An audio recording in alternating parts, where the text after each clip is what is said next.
जय हिंद everyone, I Vivek Pandey welcome back in target defence forces. Friends, ये एक फ्रेश पार्ट है आपके टॉप 5 वीकली डिफेंस अपडेट्स का। इस वीडियो के एंड तक जरूर देखें, आपके काफ़ी काम आएगी, क्योंकि आपको पता लगेगा आफ्टर वॉचिंग दिस वीडियो कि लास्ट वीक हमारे डिफेंस सेक्टर में क्या हुआ है। और अगर आप एक एसएसबी एस्पायरेंट हैं या डिफेंस एस्पायरेंट हैं और आप प्रिपेयर कर रहे हैं अपने आने वाली एसएसबी की, तो भी आपके लिए काफ़ी इंपॉर्टेंट वीडियो बन जाती है, क्योंकि आपकी आने वाली एसएसबी में हो सकता है आपके इंटरव्यू में इंटरव्यूइंग ऑफिसर आपसे पूछे कि लास्ट मंथ की या लास्ट वीक की कुछ टॉप डिफेंस अपडेट्स बताओ।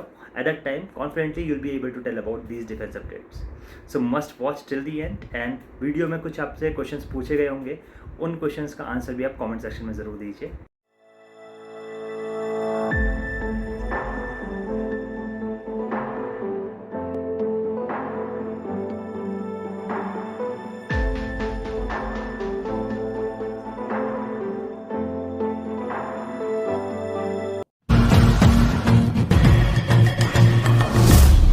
तो ये रही हमारी पहली news. Indian air force and US air force joint drill exercise scope India 23 conduct करेंगे। यह एक्सरसाइज इंडियन एयरफोर्स और यूएस एयरफोर्स के बीच लगभग 4 साल के गैप के बाद हो रही है। यह एक्सरसाइज कोविड-19 के कारण पोस्टपोन कर दी गई थी। इन एक्सरसाइजेज का फर्स्ट फेज शुरू हुआ एयरफोर्स स्टेशंस अर्जन सिंह पनागढ़, कलाईकुंडा और आगरा में। इस एक्सरसाइज का मेन एम इंडियन एयरफोर्स और यूएस एयरफोर्स के बीच म्यूचुअल अंडरस्टैंडिंग एनहेंस करना और बेस्ट प्रैक्टिसेस आपस में शेयर करना होगा। इस एक्सरसाइज का ओपनिंग फेज फोकस करेगा एयर मोबिलिटी पे और इन्वॉल्व करेगा ट्रांसपोर्ट एयरक्राफ्ट्स और स्पेशल फोर्सेस को। दोनों सेनाएं अपना C-130J और C-17 एयरक्राफ्ट इस्तेमाल करेंगी। यूएस एयरफोर्स अपना MC-130J भी ऑपरेट करेगा। कोप इंडिया 23 में Japanese self defence air crew भी प्रेजेंट होंगे, जो एज एन ऑब्जर्वर पार्टिसिपेट करेंगे। Su-30 MKI fighter Indian air force contingent को स्पीयर हेड करेगा। इंडियन एयरफोर्स कंटिजेंट में LCA तेजस, IL-78 मिड एयर रिफ्यूलर्स और एयरबोर्न अर्ली वार्निंग एयरक्राफ्ट भी होंगे। यूएस एयरफोर्स का कंटिजेंट यूएस मिलिट्री की पैसिफिक कमांड से आया है और इनमें F-15 और B-1 स्ट्रैटेजिक बॉम्बर्स भी पार्टिसिपेट करेंगे। ये तो थी हमारी न्यूज़, और आपके लिए क्वेश्चन बनता है कमेंट्स में इंडिया और यूएसए के बीच होने वाली बाकी एक्सरसाइजेस के नाम बताइए। बढ़ते हैं दूसरी खबर की ओर। ये काफ़ी इंपॉर्टेंट न्यूज़ है। 10% से ज़्यादा विमेन ऑफिसर्स इंडियन आर्मी की आर्टिलरी यूनिट्स में इंडक्ट की जाएंगी। रेजिमेंट ऑफ आर्टिलरी में हर बैच से 10% से ज़्यादा विमेन ऑफिसर्स कमीशन की जाएंगी। फर्स्ट बैच विमेन ऑफिसर्स का इसी मंथ में फोर्स ज्वाइन करेगा।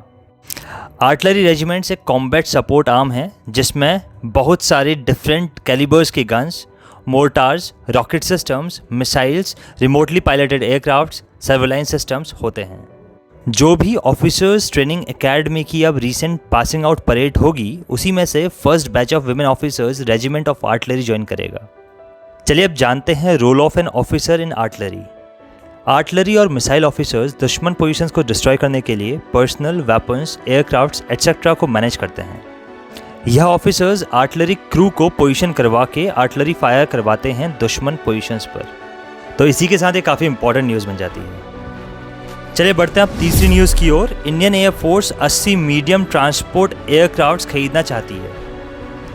चाइना की People's Liberation Army Air Force PLAAF का LAC के पास बढ़ता डिप्लॉयमेंट देखकर इंडियन एयरफोर्स अपने फ्लीट को स्ट्रॉन्ग करना चाहती है फ्यूचर कॉन्फ्लिक्ट से निपटने के लिए। इंडियन एयरफोर्स ने बिड्स रिक्वेस्ट की हैं मल्टीनेशनल एरोस्पेस फर्म से, जो ट्रांसफ़र ऑफ टेक्नोलॉजी के साथ जॉइंटली प्रोड्यूस करे मीडियम ट्रांसपोर्ट एयरक्राफ्ट्स। अपनी ट्रांसपोर्ट फ्लीट को मजबूत करने के लिए इंडियन एयरफोर्स लगभग 60 से 80 मीडियम ट्रांसपोर्ट एयरक्राफ्ट्स खरीदना चाहती है। Indian air force 6 Airbus A321 aircrafts purchase करेगी, जो कि इक्विप होंगे नेक्स्ट जनरेशन AEW&C नेत्र मार्क 2 सूट से। ये नेक्स्ट 4 से 5 साल में इंडियन एयरफोर्स में इंडक्ट किए जाएंगे। और साथ में इंडियन एयरफोर्स को दोनों फ्रंट्स पर जंग लड़ने के लिए लगभग 18 से 20 और फ्लीट्स की ज़रूरत होगी। हालांकि इंडियन एयरफोर्स के पास 6 फ्लाइट रिफ्यूलिंग एयरक्राफ्ट्स हैं, लेकिन उनकी लो अवेलेबिलिटी रेट के कारण यह सिर्फ स्पेशल ऑपरेशंस या इंक्रीज अलर्टनेस वाली सिचुएशंस में यूज़ किए जाते हैं। चलिए अब आपको कुछ लिस्ट बताते हैं इंडियन एयरफोर्स के एयरक्राफ्ट्स की जो इंडियन एयरफोर्स यूज़ करता है, जैसे Dassault Rafale, Sukhoi Su-30 MKI, MiG-29K, Mirage 2000, Tejas LCA Tejas, Jaguar, Ilyushin IL-76, Boeing C-17, C-130J Super Hercules etcetera. और आपके लिए एक बहुत इंपॉर्टेंट क्वेश्चन बन जाता है, ये आपसे SSB इंटरव्यू में बहुत बार पूछा जाता है। Apart from aircrafts Indian air force के पास और क्या क्या वेपन्स हैं, ये बताइए। ये काफ़ी इंपॉर्टेंट क्वेश्चन है, इसे रिसर्च कीजिए और कमेंट्स में ज़रूर बताइएगा। हमारी चौथी न्यूज़ इंडियन नेवी की तरफ से है। क्वालिटी कंसर्न्स को देखते हुए इंडियन नेवी 2035 तक MiG-29K फ्लीट को रिप्लेस कर देगी।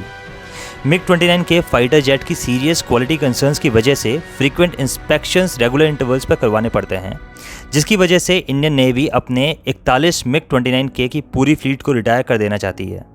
2016 की कैग रिपोर्ट के अनुसार यह एयरक्राफ्ट की इंडक्शन के टाइम से फ्लीट की सर्विसेबिलिटी का रेंज 21.30 से 47.14% ही है। लगभग 40 इंजन्स को निकालना पड़ा डिज़ाइन रिलेटेड फ्लॉस की वजह से। MiG-29K सुपरसोनिक फाइटर एयरक्राफ्ट को 25 ईयर्स की सर्विस से पहले ही रिटायर कर दिया जाएगा। इंडियन नेवी रिप्लेसमेंट के लिए 45 twin engine deck based fighters देख रही है, जिनमें F-18 सुपर हॉर्नेट और राफेल फाइटर जेट्स भी शामिल हैं। चलिए बढ़ते हैं अपनी आखिरी न्यूज़ की ओर। LAC पर चीनी फौज का मुकाबला करने इंडियन आर्मी 700 और जोरावर लाइट टैंक्स इंडक्ट कर सकती है। हाई ऑल्टीट्यूड एरियाज में स्ट्रॉन्ग फायर पावर प्रोवाइड करने के लिए चाइना की PLA लाइट टैंक्स इंट्रोड्यूस कर रही है, जिसके कारण इंडियन आर्मी को भी ज़्यादा जोरावर लाइट टैंक्स इंडक्ट करने पड़ रहे हैं। DRDO लार्सन एंड टर्बो के साथ मिलकर जोरावर लाइट टैंक डेवलप कर रही है। इनिशियली इंडियन आर्मी ने 354 व्हीकल्स के लिए DRDO से इंफॉर्मेशन रिक्वेस्ट की थी, लेकिन LOC और LAC की लंबाई को देखते हुए इंडियन आर्मी को लगभग 700 लाइट टैंक्स परचेज करने हैं। People's Liberation Army that is PLA type 15 light tanks use करती है और उसकी मास प्रोडक्शन 2015 में शुरू कर दी गई थी। PLA ने कई हॉटस्पॉट्स तैयार करने की कोशिश की है इंडियन आर्मी के साथ, लद्दाख से लेकर उत्तराखंड, तवांग और अरुणाचल प्रदेश में। जोरावर एक इंडियन टैंक है जो कि एक आर्मर्ड फाइटिंग व्हीकल और एक लाइट टैंक का क्रॉस है। इस टैंक के पास high power to weight ratio के साथ substantial firepower, protection, surveillance and communication capabilities हैं। और इसी के साथ हमारी 5 के 5 न्यूज़ कंप्लीट होती हैं। So it was all about it. आशा करता हूँ आपको वीडियो पसंद आई। अगर आपको वीडियो पसंद आई तो please do like and share it as much as you can. और अगर आप नए हैं टारगेट डिफेंस फोर्सेस चैनल में तो काइंडली चैनल को अभी सब्सक्राइब कर दीजिए and also press the bell icon to keep yourself updated. See you soon in the next video. Till then take care. जय हिंद, जय भारत।